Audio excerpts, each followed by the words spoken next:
So my question really centers around just youth group. How do you respond to a youth group that you've already said based on statistics that we know young people are going to use some type of substance, 80%.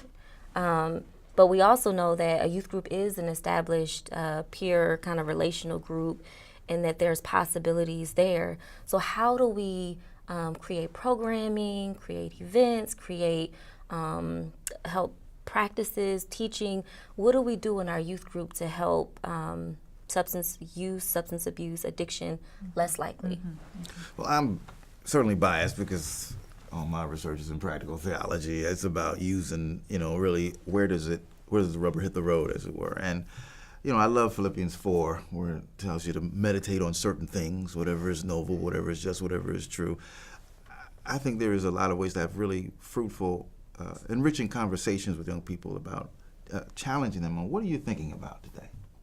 Can you intentionally think about something that has inspired you, something that has encouraged you? Where have you felt love? Where have you felt inspiration today? Where you learned something different today? Because one thing I found in dealing with popular culture, quite frankly, our minds are assaulted every day by all types of messages. And people are constantly trying to find those stories that can help them make sense of their realities. And commercial culture tries to impose certain ideas and certain stories on us. And I think the youth group is in an ideal space where young people can say, all right, that's that view of reality. All right, what are some realities that reflect God's will, that reflect where the Spirit would like for me to lead? So I think if you start with those type of conversations and have that in mind, that is one way of really helping to equip, because we're laying the groundwork here. Look, I know the music you're listening to, which I think is very important for all youth ministers to be able to do. I know what you're listening to. I know what you're watching. I know what you're reading. What's the Scripture say, and how does Scripture influence what we filter or what we focus on in our lives?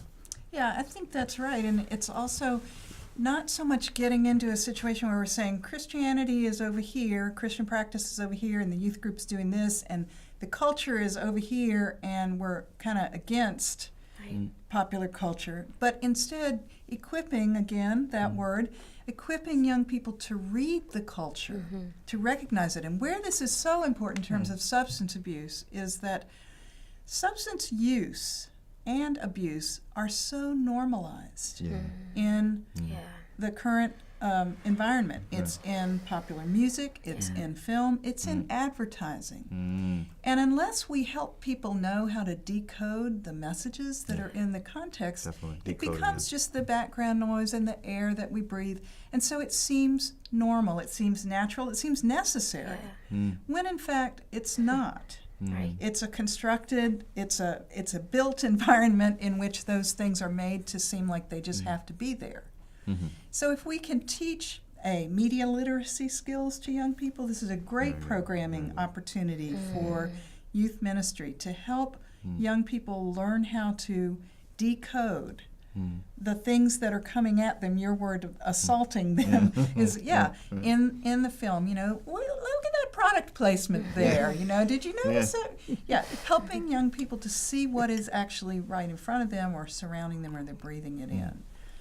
We've been talking lately about examples of music in which the lyrics may simply be the repetition of substances that are popularly abused substances, ecstasy, Molly's, Percocet, these kind of things that are just part of the lyrics of the song, as if that's just normal because somehow it has become that. So we want to debunk that in youth ministry to help people see what is there that they otherwise are just taking for granted.